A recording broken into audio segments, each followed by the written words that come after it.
ყველაზე მეტად რომელი კომენტარები მეზიზღება იცით, ეს შეყვარებულები რო არიან და რო უწერენ, რომ ახლა შენ ხელს დავიჭერ და რაღაცას გეტყვი და ნუ ამ ყოველფრით მიდიან იქ, რომ რაღაცა ის ბიჭი არის ჰომოსექსუალი რეალურად თუ რაღაც რა და რატომ მეზიზღება ყველაზე ის კომენტარები, ახლა გეტყვით, ანუ პირველი ჯერ ვინ გითხავთ თქვენ, ვინც მაგ კომენტარებს წერთ. მეორე, ანუ სულ რო ესე იყოს და ადამიანმა მიიღოს გადაწყვეტილება, რომ არ, იცი რა? და ანუ ძალიან სტატისტიკურად ძალიან ბევრი ადამიანს აქვს იმ მომენტში ცხოვრებაში, რომ მეტად აიწავიდა თუ რაღაც და თქვათ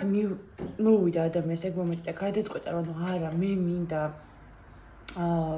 თქვათ რაღაც ტრადიციული ოჯახი და ანუ ამისთვის არის ურთიერთობაში შესული და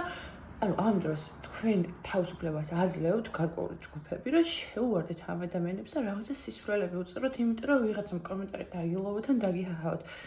და მესამე პოინტის მქონდა პროსტა აღარ მახსოვს, ხო? ანუ ეხლა მე დავიწყო გამოძიება, რომ